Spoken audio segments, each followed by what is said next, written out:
राष्ट्र सर्वप्रथम राष्ट्र सर्वप्रथम राष्ट्र सर्वप्रथम राष्ट्र सर्वप्रथम। देहरादून में उत्तराखंड के लोक पर्व हरेला के उपलक्ष्य में वृक्षारोपण कार्यक्रम का आयोजन किया गया। इस अवसर पर उत्तराखंड के मुख्यमंत्री पुष्कर सिंह धामी भी कार्यक्रम में मौजूद रहे। सीएम धामी ने कार्यक्रम को संबोधित करते हुए कहा कि हरेला पर्व उत्तराखंड ही नहीं भारतवर्ष में मनाया जा रहा है। उन्होंने कहा कि हमारी संस्कृति में प्रकृति को मां के रूप में पूजने की परंपरा रही है और हमारी धरोहर को संरक्षित रखने के लिए हरेला पर्व जैसे संकल्प महत्वपूर्ण है। इसके साथ ही सीएम ने प्रकृति को जीवन का अभिन्न अंग बताया।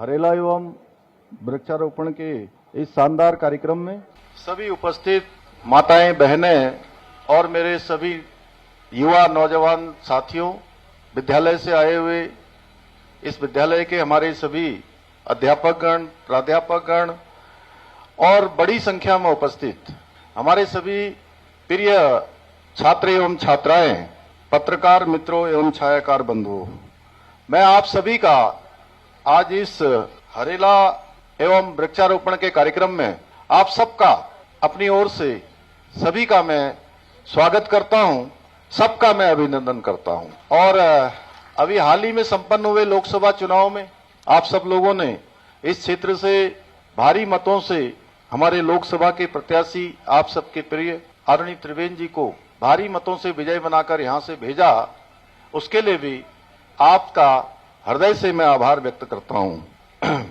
भाइयों बहनों, हरेला पर्व धीरे धीरे जिस प्रकार से इसने विस्तार लिया है, आज उत्तराखंड के अंदर ही नहीं बल्कि भारतवर्ष में और विदेशों में भी हमारे पर्यावरण के संरक्षण के प्रति जिनका प्रेम है, जिनकी जागरूकता है, आज इस पर्व को किसी न किसी रूप में मना रहे हैं। और जो हमारी वैदिक सनातन संस्कृति है, इसमें हमेशा प्रकृति को मां के रूप में पूजने की एक परंपरा रही है और इसी परंपरा के अनुरूप ही हम हरेला पर्व मनाते हैं और इस पर्व पर सभी की सुख समृद्धि की कामना करते हैं। धीरे धीरे प्रकृति का संरक्षण जरूरी है, वह हमारी धरोहरों को सुरक्षित रखने के लिए ये हरेला पर्व जैसे संकल्प लेने के पर्व हैं, जिस दिन हम इस दिशा में आगे बढ़ने का प्रण करते हैं।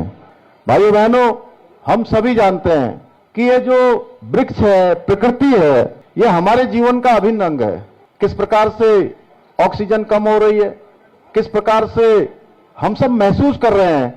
आप लोगों ने महसूस किया होगा कि जितनी गर्मी इस वर्ष पड़ी है, शायद पहले के वर्षों में उतनी नहीं पड़ी है, पिछले वर्ष से ज्यादा पड़ी है।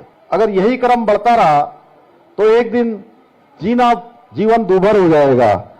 इसके लिए ना हमें वृक्षारोपण के माध्यम से ये हमें शुद्ध ऑक्सीजन प्रदान करते हैं, हमारे पर्यावरण को संतुलित रखने में अपनी एक महत्वपूर्ण भूमिका निभाते हैं। वृक्षारोपण से हमें जो भूमि है उसकी उर्वरा शक्ति बढ़ाने, जलवायु परिवर्तन से लड़ने और प्राकृतिक आपदाओं से बचाव करने में भी बड़ी मदद मिलती है।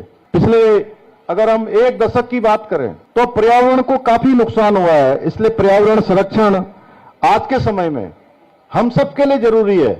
आने वाली हमारी जो भावी पीढ़ी है, हमारे नौनिहाल हैं, उनके जीवन के लिए भी आने वाले समय में यह अति आवश्यक काम है। हम ये नहीं सोच सकते कि आज केदारनाथ में आपदा आई है तो देहरादून में उसका असर नहीं पड़ेगा, या धारचूला क्षेत्र में आपदा आई है तो उसका असर यहां नहीं पड़ने वाला है। कहीं भी आपदा आएगी, निश्चित रूप से पूरा भूमंडल उससे प्रभावित हुए बिना नहीं रह सकता। वनों की कटाई, जल स्रोतों का दूषित होना, जलवायु परिवर्तन जैसी समस्याएं हमारे सामने हैं। ऐसे समय में वृक्षारोपण का महत्व अत्यधिक बढ़ जाता है। यही कारण है कि हमारे आदरणीय प्रधानमंत्री मोदी जी ने देश से आह्वान किया है कि विश्व पर्यावरण के दिवस से कि हर एक व्यक्ति एक पेड़ अपनी मां के नाम से लगाए। मैं आज आप सब लोगों से भी ये वचन जरूर लेना चाहूंगा। अगर आप लोगों ने लगा लिया है तो बहुत अच्छी बात है, नहीं तो एक पेड़ अपनी मां के नाम का लगाना है। लगाएंगे ना सब लोग? लेकिन आज जिस प्रकार से जल स्तर नीचे जा रहा है, यह हमारे लिए बहुत चिंता का विषय है, ये कोई सामान्य बात नहीं है। इसको बहुत औपचारिक रूप से हम ये केवल ना माने कि हम एक कार्यक्रम कर रहे हैं, सरकार कार्यक्रम कर रही है, माननीय विधायक जी कार्यक्रम कर रहे हैं, हम सब यहां पहुंच रहे हैं। ये कार्यक्रम हमारे नित्य दैनिक जीवन का हिस्सा बनना चाहिए। तो मैं समझता हूं निश्चित रूप से हम सब इस दिशा में आगे बढ़ेंगे। पुनः एक बार आप सभी का और आदरणीय विधायक जी का आप सबका धन्यवाद करते हुए, आप सब लोगों ने बड़ी संख्या में इसमें प्रतिवाद किया है, आप सभी का दिल से आभार व्यक्त करते हुए अपनी बात को समाप्त करता हूं। बहुत बहुत धन्यवाद। राष्ट्र सर्वप्रथम